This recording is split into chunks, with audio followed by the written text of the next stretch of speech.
Paul Pennicook. And I guess I should also tell you that I have a company, Pennicook and Associates, that does hospitality consulting. Hospitality market in the sense that I consult on hotel operations as well as destination marketing. And so based in Miami, that's what I do. Tell us about some of your clients. Okay, what I've done over the last few years, I'll tell you a bit about my background and then leading up to the clients. I have actually worked, I'm a trained hotelier, and so I ran a number of hotel companies, including Couples Resorts in Jamaica. I was president CEO of that. I have worked with the Sandals Group. I was in charge of Unique Vacations, which is of course their marketing arm. And I have also worked with other hotel companies before that. I then became Director of Tourism for Jamaica, and I've done that twice, on different occasions. And I've also served as a CEO for the Curacao Tourist Board. And then of recent, I have done some private things where I was consulting for the S Hotels in Jamaica. And I also assisted with some other colleagues, and I helped with the Panama Travel Mart in Panama. Very, very recently, I have been seconded, if you will, to Turks and Caicos. I am in there as a change manager, interim CEO for their new destination marketing and management organization called Experience Turks and Caicos. I have effectively come in to ensure that the vision that they wanted of a destination marketing and management organization is executed. It's a destination that is fabulous, it's getting great arrivals, it has great beaches, it's a luxury destination, and so they want to be very careful about future growth, planning, and ensuring that they get the word out in the best markets that have supported them. This process, I have to maintain the marketing of the destination as well as put everything in place for the management of the destination through this new DMMO. And here we are at Caribbean Marketplace in Antigua and Barbuda. How important is it to be here?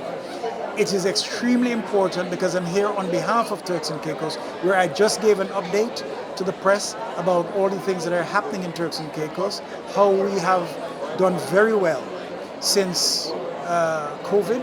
I mean, 23 and 24 were very good years, and 25 first quarter we're up about 2.5% on 24 numbers, which were spectacular. There are also a number of developments happening in the island. Things like we have a Hyatt Anders Hotel that's coming on stream later on this year. It's under construction. Beaches there is adding another 101 rooms in a Treasure Beach new section, a new village at the Beaches Hotel. And of course, we are working closely. Lost seat at 7 Commons, Aeroplane 1 and 2 go. So, do we wait for 1 minute before we go again? Or what? How long have we got left? So, We can roll? No, roll. Still rolling. Yeah, I was saying that we're working very closely with the private sector to achieve certain things in Turks and Caicos, because this new vision of the island is to make the whole industry more inclusive in the sense that it will involve more communities as well as get the other outer islands involved. Because today, everything goes into Providenciales and everyone on the cruise ship goes to Grand Turk. But then there is Middle Caicos, South Caicos, North Caicos. There are other things to do. So inclusive in that regard, and also they want to make sure that we keep the islands competitive. It's a very competitive world out there, and in that regard, we're working with the.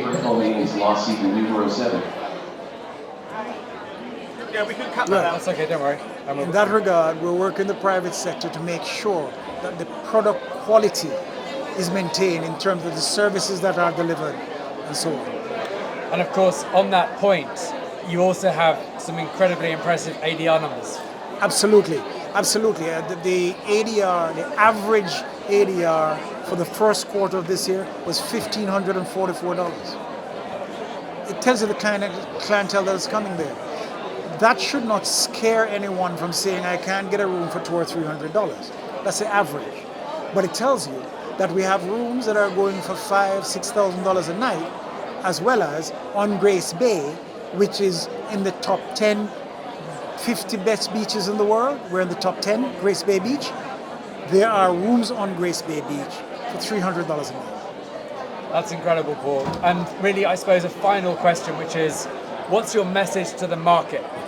My message to the market is that Turks and Caicos is an upscale destination that is looking forward to welcoming you to Turks and Caicos. We are working hard to ensure that we maintain the consistency in the quality of product that's on the island, that we train our people to deliver best in services, very friendly, warm people, and easily the best beaches in the Caribbean. Here we are. Come on down to Turks and Caicos, as we say, an ocean of experiences.